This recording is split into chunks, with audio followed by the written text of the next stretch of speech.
오늘은 이 본문의 말씀이 약간 벗어날 것 같아요. 약간 벗어나서 좀 우리가 실제적으로 생각을 좀 해보고 있어야 되겠다는 문제를 한번 다뤄보겠어요. 지금 21장, 22장은 제가 인간의 언어로는 다 표현을 못해요. 고작 표현한 게 요한은 환상을 통해서 지금 이게 1절에 보면 또 내가 새하늘과 새 땅을 보니 그래. 어디서 보고 있어요 지금? 이 말을 왜 드리냐면 2절에 이런 내용이 있어요. 또 내가 봄에 계속 보고 있어요. 거룩한 성새 예루살렘이 하나님께로부터 하늘에서 내려오니 이것 때문에 제가 물어보는 거예요, 여러분. 이게 지금 요한이 지금 어떤 상태에서 지금 보고 있는 거예요? 예?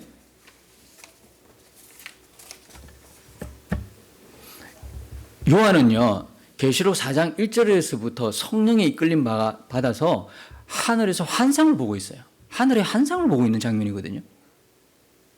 그가 비록 몸은 이 땅에 있지만 그 영은 환상을 보고 있어요. 어디서요? 하늘에서요. 그래서 이 부분들이 오해되니까 하나님 나라가 이 땅으로 온다고 생각하는 거예요.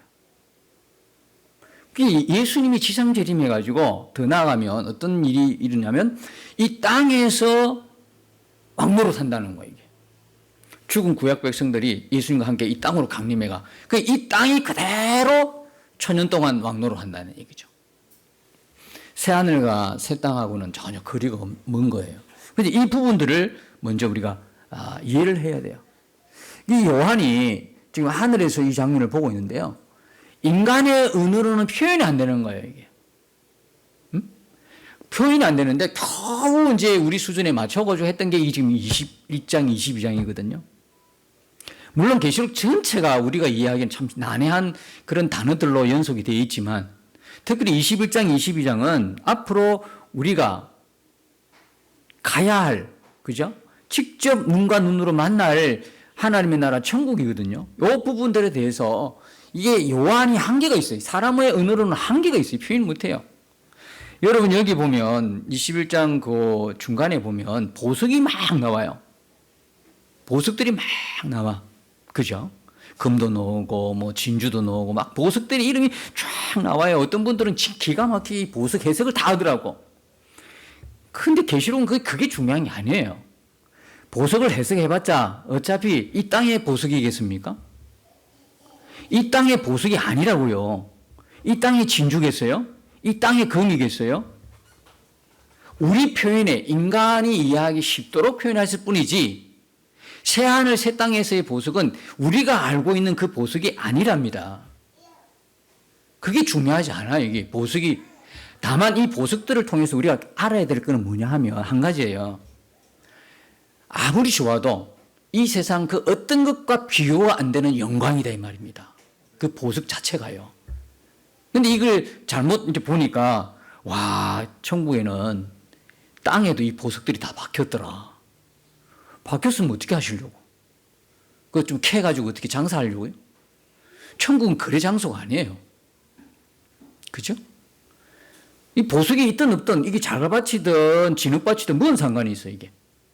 우리하고는 아무 상관이 없어요. 보석 이름도 상관이 없어요. 그래서 구체적으로 저는 여기에 대해서 설명은 안 할 겁니다. 하는 게 참 신기해요. 이거 설명할 이유가 없어요. 우리 언어로는 더 이상 표현이 안 돼요. 그리고 이걸 설교한다는 게 참 제게 부담이에요. 이거 어떻게 설교하지, 이걸? 그죠? 그래서 딱 좋은 거는 그냥 하나님이 이 시간에 우리 단체로 지금 이 시간에 다 잠들게 하고 요한을 한상으로 끌어올렸듯이 우리 끌어올리고 한 1분만 많이도 말고 1분만 보고 오면 얼마나 좋아요. 안 그렇겠어요? 보고 오게 하시면 뭐 그게 목사가 설교하는 것보다 비교도 안 되는 건데 이게 확실한 거잖아요. 근데 그렇게 안 하시거든요. 이유가 있어요. 무슨 이유가 그럴까요? 뭐 때문에 그럴까요? 응? 뭐 때문에 그렇죠? 그렇게 안 하셔요. 이건 다음 주에 가르쳐 드리려고 하면 어떨까요, 이게? 그렇게 하면 여러분, 우리가 못 살아요. 아시겠죠? 우리가 천국 보고 오면, 천국 보고 다시 이 땅에 왔죠? 그때부터는 못 살아. 그걸 보고 온 사람이 이 땅에 사는 거는 지옥 같은 거야, 오히려. 여기가 지옥이야. 어떻게 견디겠어요? 날마다 기도하는 게 뭐냐? 하나님, 아까 본 천국 나 데리고 가세요. 이거밖에 기도할 게 없어. 그걸 보고 봤어. 안 보는 게 차라리 낫지. 그래서 성경 말씀을 통해서 우리가 천국을 이런 거로 이해한다는 것만으로 우리는 좋게 해야 돼. 만족하는 거예요. 윤석전 목사님이라는 분이 계신데 그분의 간증을 들어보면 그분의 어머니가 예수 믿는 것 때문에 남편으로부터 엄청난 핍박을 받은 거예요. 응? 엄청난 핍박을 받았어요. 3번이나 죽다 살아났어요. 예수 믿는 것 때문에.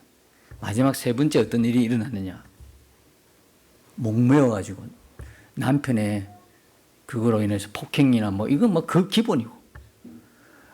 이 목을 달아 매는 것 같아, 남편이. 죽이려고. 윤 목사님이 이제 그 초등학생이니까 학교에서 돌아오고, 근데 매일매일 싸우는 집이라, 그 집이. 그 동네에서 돌아가면서 99가구가 사는 동네에서 그 집에 보초를 설 정도. 매일 싸우니까. 매일 부부가 싸우니까. 너무 큰 칼부림 나니까 한 사람이 그 집에 가 지키는 거야, 하루 종일. 싸움 만나도록. 근데 이제 윤 목사님이 한 번은 갔대요. 집에 갔는데 조용하더래. 이게 웬일인가 싶었죠? 조용하더라는 거예요. 아니야 다를까 문을 열고 들어갔더니 그 지경인 거예요. 아버지는 그걸 물끄러미, 어머니가 죽어 있는 그 상태를 물끄러미 바라보다가 아들이 들어가니까 행하니 나가버리고. 이게 이제 숨을 쉬는가 돼보니 숨이 끊긴 거야. 피부는 벌써 컴해지고 싸늘하게 식었다는 거죠. 그래서 유 목사님이 그때부터 기도를 하는데 하나님은 죽은 자도 살리신 부활의 하나님이잖아요. 어린아이니까 단순하잖아. 어른이면 죽었네 하고 포기할 텐데 기도도 안 할 텐데 아이니까 순수한 마음에 어머니를 살려달라고 계속 기도했다는 거예요. 어느 시간이 지나고 나서 그 어머니가 온기가 돌아오고 살아난 거예요. 할렐루야죠. 근데 살아난 어머니가 유 목사님 뺨을 그냥 때리부더래요. 그러시면서 하시는 말씀이 너 왜 나를 다시 이곳으로 돌려달라고 기도했냐고 야단을 치더래. 사연을 이제 들어보니까 이제 목숨이 끊어져서 주님 앞으로 간 거야. 이분이 천국을 본 거예요. 이제 천국 그 짧은 시간에 천국 안에 이제 이미 죽었으니까 육신을 죽었으니까 천국에 가가지고 성도들하고 만나가지고 그 말할 수 없는 그 한의와 기쁨 속에 있는데 주님이 부르시더라는 거예요. 안 되겠다. 너는 다시 내려가야 되겠다. 그러고 내려온 거예요. 그러니까 막 아들이 막 얼마나 살려달라고 기도했으면 이 진위 여부는 떠나서 일단 천국을 보고 온 분의 이 모습이 이렇더라는 거예요. 저는 그분이 거짓말로 이렇게 간증한다고 생각이 안 되거든요. 야, 보고만요 사람이 돕니다. 천국 보고 온 사람이 이 땅에 살면 그야말로 미칠 지경일 거예요. 아마. 우리는 그냥 안 보니까 그런갑다 하고 지금 덤덤하잖아요. 여러분 천국에 있는 걸 정말 믿으십니까? 아멘 한 분. 지난주는 말끝마다 아멘 하는 분이 있더만 우리 교회는 너무 아멘이 없어. 너무 좋은 곳에 뭐 아멘 하는 분이가 영상 보니까 그분 그냥 아멘 소리가 얼마나 큰지. 너무 그렇게 심하면 또 안 되지만 너무 없어도 문제예요. 여러분 속으로 다 아멘 하시는가요? 천국에 있는 게 믿으세요? 억지로 내가 유도하는 건가? 근데 여러분이 진짜인지 가짜인지는 여기서 나타나요. 여러분들이 아멘 했어요. 그죠? 근데 그 아멘이 진짜인지 가짜인지는 금방 뽀록 나요. 다 밝혀져요. 뭔가 아세요? 어떤 질문인가 아세요? 천국에 있음을 믿는 여러분은 삶이 변화되셨나요? 천국이 있는 게 진짜 믿어진다면, 정말 믿어지면 삶의 변화가 일어날 수밖에 없지. 잠깐 보고 왔는데도, 그죠? 완전 미칠 지경이잖아요, 이게 지금. 그렇잖아요? 네. 우리가 천국을 말로 이렇게 아멘 믿습니다. 실제로 안 보니까 덤덤하잖아. 덤덤하잖아요. 아니, 앞으로 설교해도 덤덤하실 거예요. 계속 갈 거예요. 덤덤하게 가실 거예요. 근데 진짜 그게 믿어지면 어떻게 살까요? 집착하겠어요? 돈 몇 푼에 막 집착하고 그러겠어요? 물론 저도 너무 약해가지고 천국은 믿는데 집착은 또 따로 같은데, 그게요, 천국을 언제 우리가 생각하냐면 천국 설교 들을 때 하고, 두 번째는 장례식장에 간, 누가 죽었어. 가까운 분이 죽었어. 근데 그분이 성도야.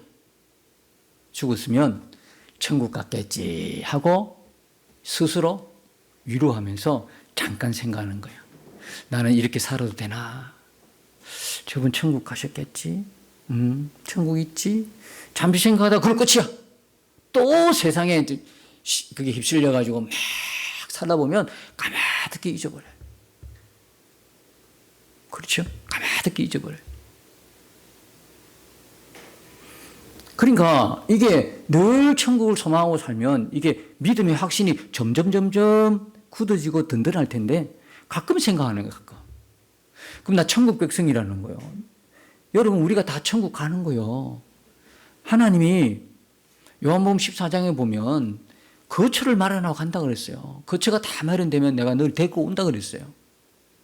구원의 궁극적 목적은 하나님과 함께 사는 거거든요. 그 장소가 뭐냐면, 구원이 완성한 장소가 새하늘과 새 땅의 천국이다 이 말이에요. 하나님의 영광 중에 진정한 영광은 뭐냐면 오늘 3절에 있는 하나님과 함께함이거든요. 그게 완성되죠. 그러면 죽어서 가서 거기서 완성을 보느냐? 아니, 이 땅에 있어도 주님이 우리 안에 계시기 때문에 이 땅에서도, 죽어가는 천국이 아니라 이 땅에서도 육신으로 살면서도 누리도록 하셨잖아요. 얼마나 하나님의 이 오묘하고 친절하시고 긍휼이 많으신 하나님의 조처입니까? 우리를 향한 배려. 이 땅에도 천국을 누리게 하고, 죽어서도 영원한 하나님과 영원히 살 수 있도록 천국을 주셨고. 그럼 우리가 결론은 뭐냐? 왜 천국을 믿기는 하는데 천국 백성을 못 사느냐? 날마다 우리의 갈망과 소망이 그게 미치지 못하는 거거든.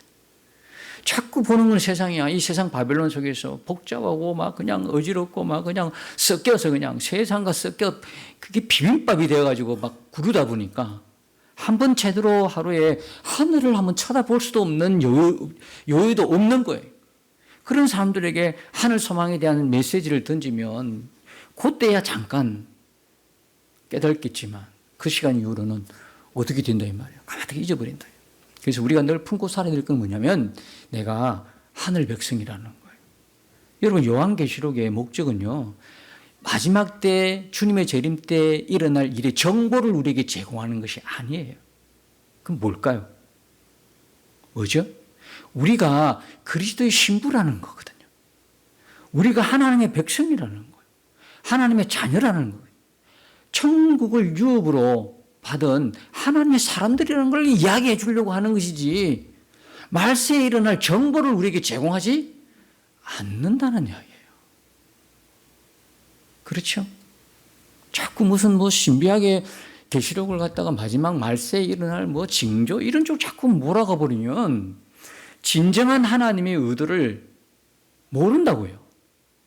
계시록은요, 우리가 누구라는 걸 계속 이야기해 주고 있어요. 우리에게는 예수 그리스도의 이름이 있어요. 어린 양에 피가 있고 이름이 있어요. 그렇죠?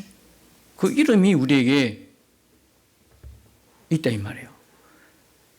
8절에 보면 둘째 사망을 만나는 지옥에 있는 사람들이 있는데, 첫 번째가 두려워하는 자들이에요.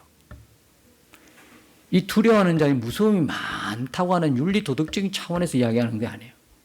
여러분, 두려움이 없습니까? 어떤 사람 겁이 많은 사람이 있어요. 돈 없는 것 때문에 걱정하는 사람, 몸이 건강치 못해 걱정하는 사람이, 두려워하는 사람도 있고, 앞으로 세상을 어떻게 살아가야 돼, 그 두려움이. 이 사람들 다 지옥 가요. 그러면 이런 식으로 이야기하면 실제 이렇게도 설교하는 분도 있더라고요. 설교도 있더라고요. 이 두려움 있는 사람 다 지옥 가. 여기 글자 그대로. 근데 너무 모르는 거예요. 두려움의 근본적인 뜻은 뭐냐면 창세기 3장 10절부터 시작하거든요. 인간에게 두려움이 온 거는요. 하나님 앞에서 벌거벗었기 때문에 두려움이 있는 거예요. 아시겠어요? 두려움의 근원은요. 무서움을 많이 탄다는 말과 달라요. 인간에게 두려움이 시작된 것은 창세기 3장 10절부터 그죠? 아담과 하와 때 일어난 거죠. 하나님의 말씀을 안 듣는 거죠. 불순종하고 마귀의 음성을 듣는 거예요. 그러니까 뭐예요? 숨어버리잖아요. 아니 그토록 같이 에덴 동산을 거닐었던 하나님과의 친밀함이 어디 갔어요? 깨어져 버리는 거예요. 하나님 말씀을 안 들으니까 깨어지는 거예요. 하나님 관계가. 죄가 그렇게 무서운 거예요. 죄는요. 하나님과의 우리와의 단절을 가져오기 때문에 무서운 거거든요. 그러니까 숨어버리는 거예요. 옷을 벗었기 때문에 두려워하는 거예요. 두려움이라는 것은 옷을 걸치지 않은 거예요. 옷이 없는 거예요. 네. 그래서 두려운 거예요. 그럼 이 두려워하는 자는요, 옷이 없는 자를 이야기하는 거예요. 여러분은 옷이 없습니까? 여기서 이야기하는 옷은 뭡니까? 예수 그리스도의 의의 옷이다 말입니다. 그것은 뭐냐? 예수 그리스도의 피로만 입는 옷이거든요. 다시 말하면 이 두려워하는 자는 예수의 피가 없어요. 예수의 피로 인한 의의 옷이 안 입혀진 자야. 다시 이건 무슨 말이에요? 예수님을 거부한 사람이에요. 예수님을 자신의 주인과 왕으로 영접하지 않은 사람이에요. 성령이 없는 사람 이야기하는 거예요. 그렇게 믿으라 그래도 거부한 사람들. 이 사람이 첫 번째 등장하잖아요. 다음 주에도 계속 이야기하십시다. 그거는.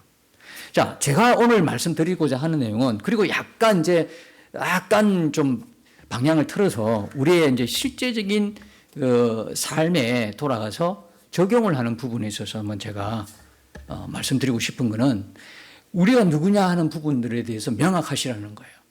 하나님의 자녀라는 거거든요. 천국 백성이라는 거예요. 이게 다 지금 이 재림 때 일어날 모든 일들도 사실 알고 보면 언제 이루어진 거예요? 예수님의 십자가 때 이루어진 거예요. 어떻게 알 수 있어요? 6절에 보면 이루었도다 말씀하는 거예요. 어디서 많이 들어보지 않았습니까? 다 이룬 거예요. 이루었도다. 어디서 말씀하신 거예요? 예수님의 십자가에서 말씀하신 거잖아요. 예수님의 십자가에서 예수님이 돌아가시면서 마지막 말이 다 이루었다 하고 운명하신 거거든요. 그러면 이 일들이 재림 때 일어난 이 일들이 새하늘과 새 땅의 일들이 예수님 십자가 외에 따로 이렇게 재림 때 예수님 오실 때 그때 이루어지는 일인가요? 아니요. 다 이뤘다는 것은 모든 게 다 성취됐다는 이야기거든요. 계시록 1장부터 22장 모든 게 성취된 거예요. 하나님의 구속사가 창세기부터 계시록 다 성취된 걸 이야기하는 것이지 뭘 하나 남겨놓고 성취됐다 말씀하신 게 아니라고요. 그게 뭐냐면 알파고 오메고 시작과 끝이고 이런 말이에요. 응? 계속해서 나오는 말씀이 그거잖아요. 알파고 오메가 처음과 마지막이요.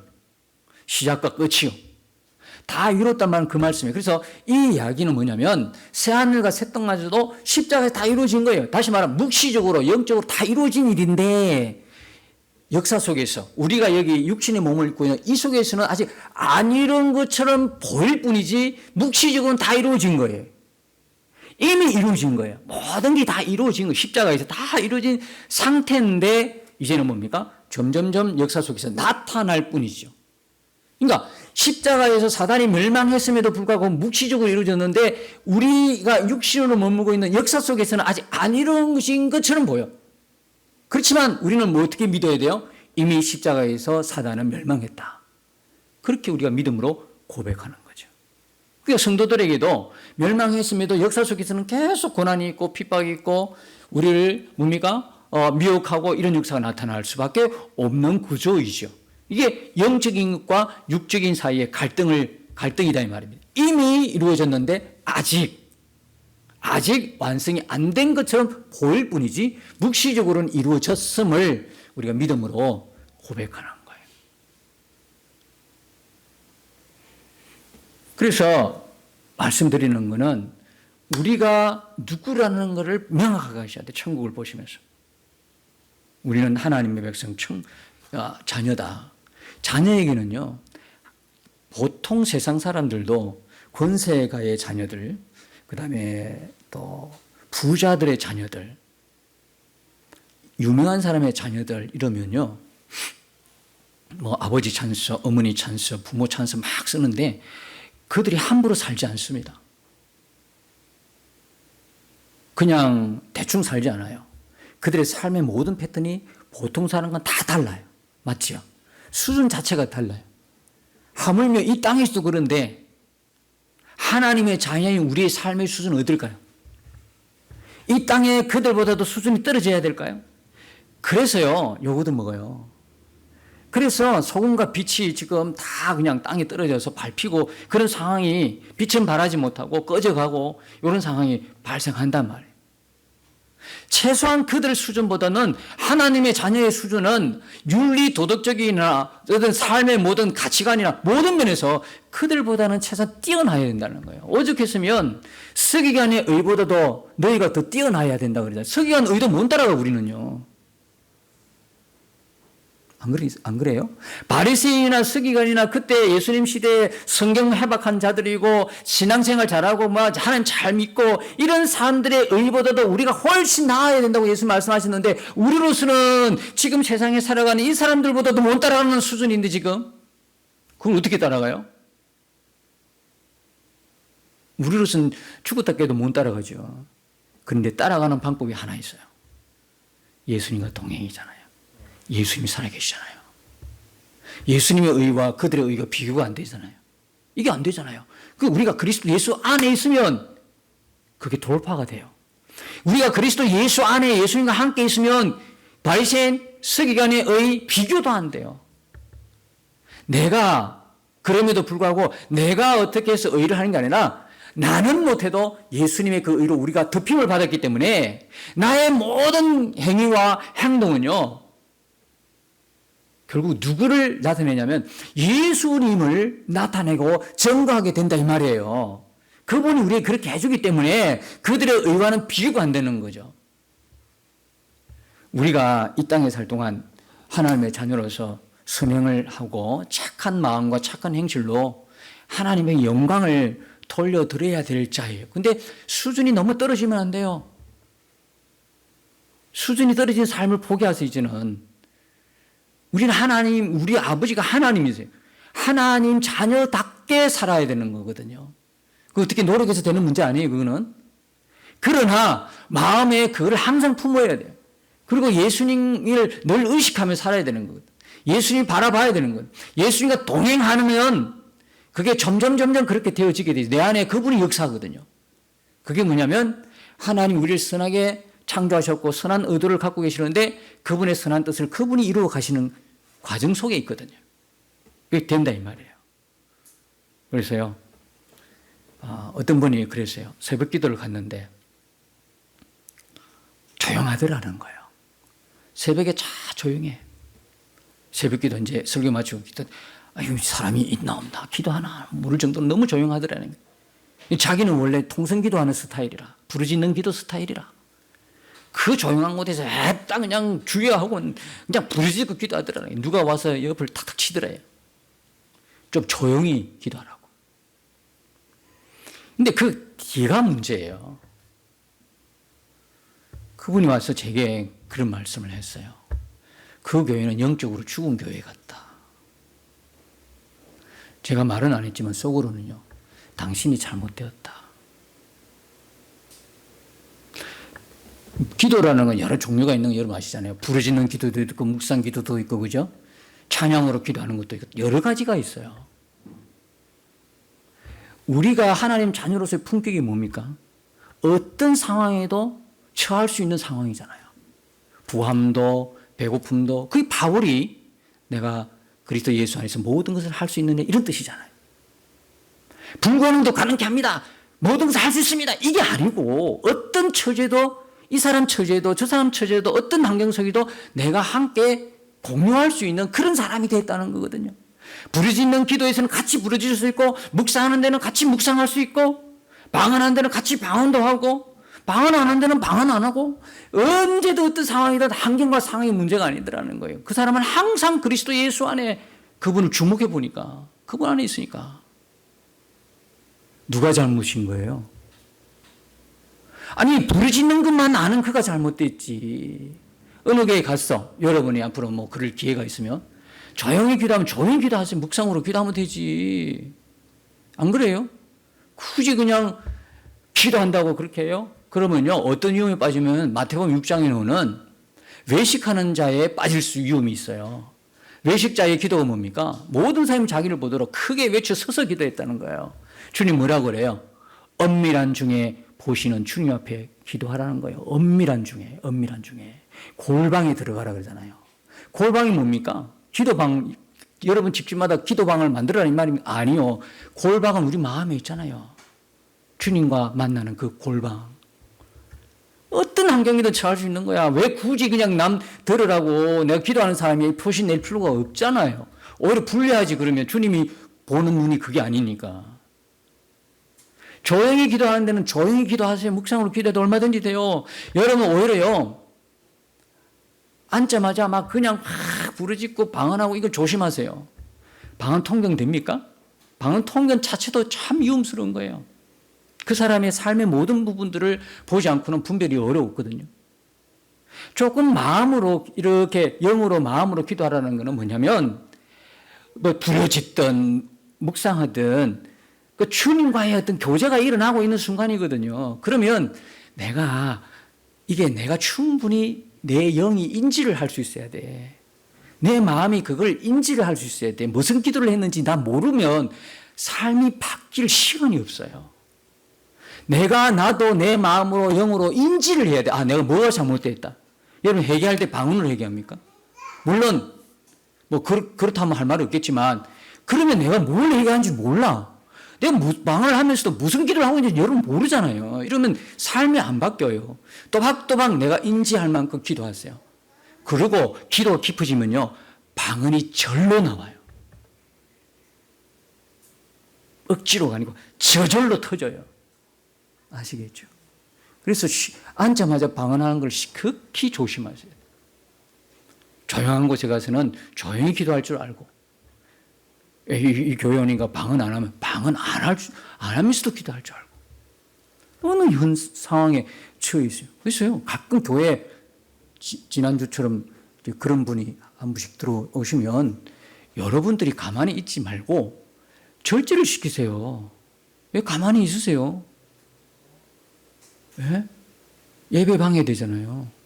그럼 우리 교회는 조용히 기도하는 교회예요. 아멘도 잘 안 하잖아요, 여러분. 아멘도 크게 안 하고 조용히 한 사람 아멘, 마치 한 사람 있는 것처럼 아멘 이러잖아요.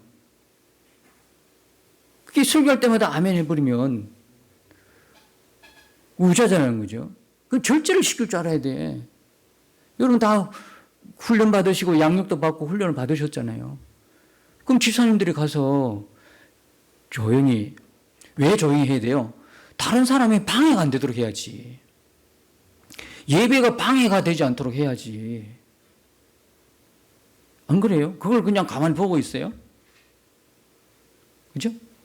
지난 수요일에는 또 한 분을 데리고 왔어요. 우리 동네에서 다 아는 분 데리고 왔어요. 여러분 감당하실 수 있겠어요? 식사하는데도 같이 식사해야 되고 그러는데 여러분이 감당해낼 수 있겠어요? 자꾸 그렇게 머리가 많이 아프고 정신적으로 가면 정신적인 그 치유가 일어나야 되는 거거든요. 그래서 제가 그래요. 그런 분들을 전도하지 말자는 이야기가 아니고요. 그분들은 예배로 바로 데리고 오면 안 돼요.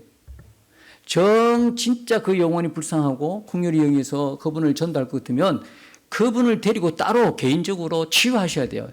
약을 같이 복용하면서. 우리가 그런 분들을 한두 분 경험해 봤습니까? 우리 교회 예전에도 그런 분들 부부로 나온 분도 있었잖아요.